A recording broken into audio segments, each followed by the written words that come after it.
Bonjour à tous, dans cette série de vidéos, on va aborder les structures de données, qui c'est le chapitre 6 du cours INEF 1007.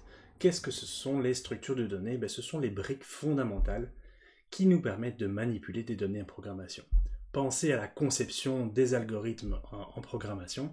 Tout simplement, un algorithme prend des données d'entrée et fournit des données de sortie.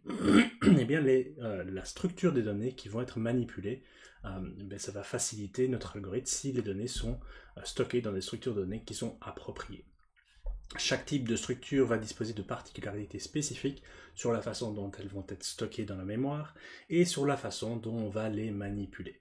En programmation, on retrouve généralement plusieurs types de structures qui se recoupent dépendamment du langage de programmation. On appelle ça parfois aussi des collections. Et on va retrouver par exemple les collections séquentielles comme les listes, les piles, les fils, ou des tables d'association par exemple qui ont une correspondance entre une valeur des données et une clé qui permet d'y accéder. On appelle ça aussi parfois des tables de hachage. On a aussi des données plus complexes comme les graphes qui se retrouvent dans certains langages directement programmés. Dans ce chapitre, on va voir principalement les listes, les tuples, les ensembles et les dictionnaires, qui sont les 4 grands types de structures de données en Python, mais on va aussi voir quelques structures un peu plus avancées, quelques particularités avancées des structures de données en Python. Sans plus attendre, qu'est-ce que c'est une liste? C'est une structure de données qui est séquentielle et ordonnée. Donc par exemple, pour créer une liste ici, on a une variable A et on va stocker la liste qu'on initialise avec des crochets, un crochet ouvrant, un crochet sortant, et chacun des éléments est séparé par une virgule. La particularité du Python pour les listes, c'est qu'on peut stocker n'importe quel type de données dans une même liste. Par exemple, on pourrait stocker des entiers, des chaînes de caractères et des nombres flottants. On peut même également stocker des listes dans des listes. On peut construire une liste de la même manière aussi avec des variables qui peuvent stocker d'autres types de données. Pour pouvoir accéder à un élément d'une liste, on va utiliser l'opérateur crochet, l'opérateur d'accès, pour pouvoir y accéder.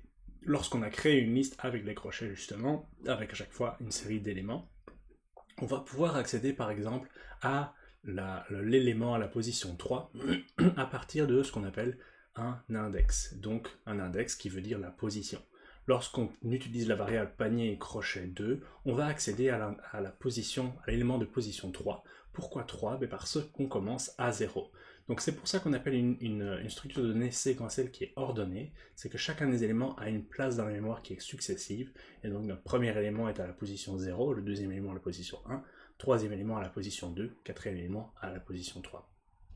Évidemment, si on essaye d'accéder à un élément qui n'est pas contenu dans notre liste, on va avoir une erreur à l'exécution.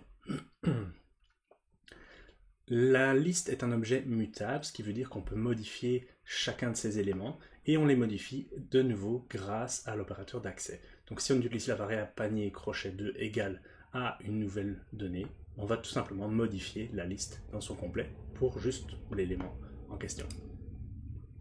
Si on veut ajouter des éléments à la liste, c'est-à-dire augmenter la taille de la liste qui auparavant avait une taille de 4, une longueur de 4, on peut utiliser différentes fonctions.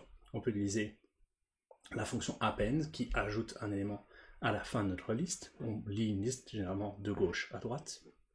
On peut aussi utiliser la fonction insert qui insère un élément à l'intérieur d'une liste, ou bien on peut utiliser une autre liste pour étendre notre liste originale avec la fonction extend. Si on veut supprimer un élément, on peut directement supprimer l'élément à partir de sa valeur. Si on utilise la fonction remove, attention, ça retire seulement la première occurrence de la valeur, donc c'est la première fois que le programme le rencontre. On peut utiliser directement l'index de la position de l'élément ici pour le retirer avec l'instruction del, espace, et puis la variable avec l'opérateur crochet.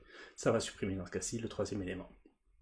Si on veut supprimer le dernier élément, on va pouvoir utiliser la fonction pop, on va voir un petit peu plus loin. Pour parcourir une liste, on peut utiliser les boucles de la même manière qu'on parcourait une séquence d'entiers ou une chaîne de caractères. On peut utiliser une boucle avec la fonction range pour accéder à chacun des éléments, ou bien on peut utiliser directement les boucles for each sous sa forme standard, où on fait for légumes in panier, où légumes va contenir chacun des éléments dans notre panier. Et de là, on peut, par exemple, décider si l'élément commence par la lettre P, dans ce cas l'afficher. On peut aussi utiliser d'autres fonctions, la fonction enumerate par exemple, qui offre une possibilité de récupérer la valeur de chacun des éléments en plus de l'index. Donc de cette manière-là, on va utiliser la fonction enumerate autour de notre liste, qui va nous fournir ce qu'on appelle un tuple ici, qui va nous fournir donc deux éléments, qui sont en premier lieu l'index, et ensuite la valeur de chaque élément. Donc à la première itération, on va récupérer l'index 0, et ensuite le premier élément de notre liste. À la deuxième itération, on va récupérer l'index 1, et ensuite le deuxième élément de notre liste. Lorsqu'on veut supprimer un élément, il faut faire très attention de savoir qu'est-ce qu'on fait. Par exemple, si on utilise une boucle avec la position de chacun des éléments, et qu'on utilise l'instruction del pour supprimer un de ces éléments, on risque en fait de modifier, il y a un gros risque à modifier la liste pendant qu'on est en train de la manipuler. On peut se retrouver très facilement avec une erreur pendant l'exécution, en brisant le flux d'exécution, car on est en train de supprimer des choses, de modifier des choses pendant qu'on les lit.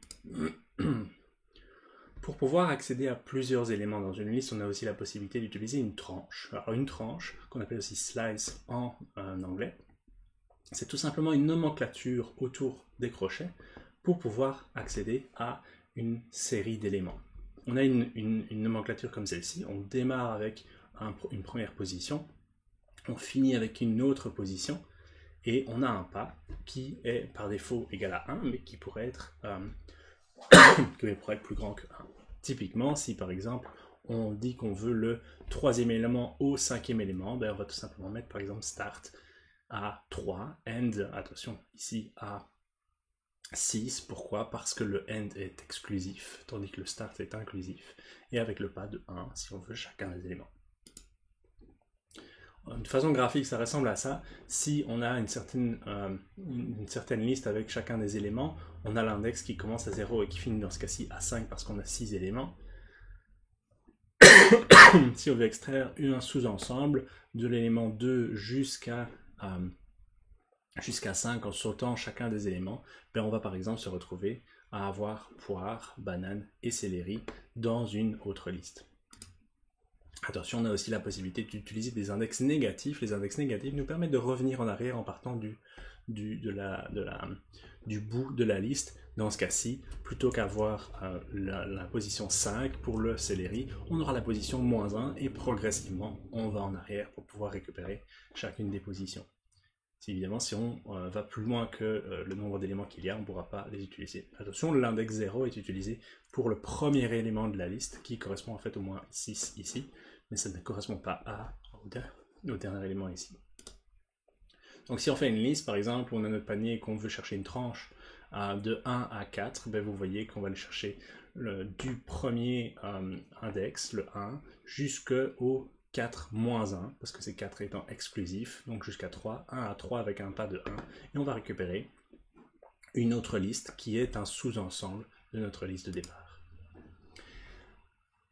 Il y a toute une série de fonctions qu'on peut utiliser sur nos listes, comme par exemple connaître la longueur de la liste, qui nous renvoie fondamentalement le nombre d'éléments qu'il y a dans la liste à un premier niveau. Si on a une liste de listes, évidemment, on ne va pas avoir le nombre d'éléments qu'il y a dans les deux listes, mais simplement le nombre d'éléments qu'il y a dans la liste au plus haut niveau.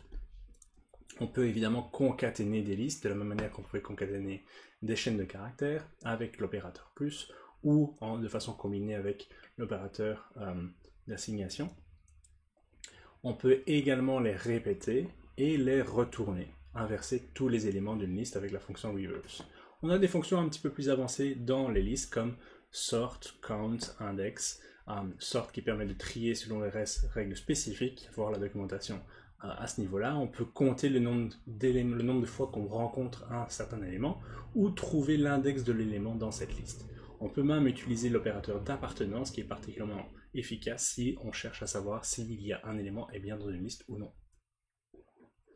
Finalement, on parle d'objets mutables, d'objets qui peuvent se modifier, et ça vient avec de grandes responsabilités. Pourquoi? Parce que lorsqu'on veut faire une copie d'une liste, c'est-à-dire prendre une liste, en faire une deuxième qui a exactement les mêmes éléments, et pouvoir considérer ces deux listes comme étant des objets séparés, mais il faut faire attention à ce qu'on fait. Par exemple, si on a une liste avec notre premier panier qui est une liste avec 4 éléments, qu'on définit une deuxième variable panier 2 qui est égale à panier 1, on pourrait se dire par exemple que le panier 1 et le panier 2, ce sont deux paniers différents. Par contre, lorsqu'on essaye de modifier le panier 2, l'un des éléments, ce qu'on se rend compte si vous faites tourner ce programme, c'est que le panier 1 a également été modifié. Pourquoi? Parce que les variables sont intimement liées. C'est le problème des objets mutables, c'est que lorsqu'on fait une assignation, on ne va pas faire une copie profonde de notre variable, on va faire une copie peu profonde, ce qu'on appelle en anglais shallow copy, versus deep copy.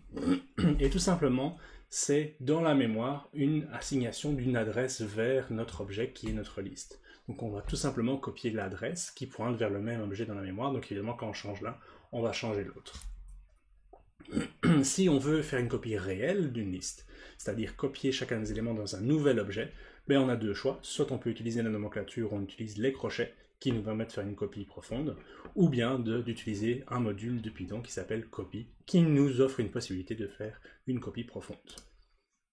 Donc, retenez, c'est le cas pour les listes, mais c'est le cas pour en fait tous les objets mutables. Lorsqu'on veut copier un objet mutable ou des collections qui contiennent des objets mutables, c'est important de faire attention au type de copie qui est réalisé.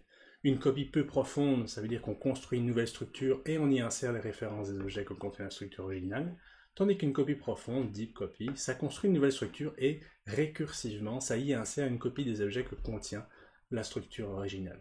Donc on va vraiment avoir une copie profonde de chacun des objets qui s'y retrouvent.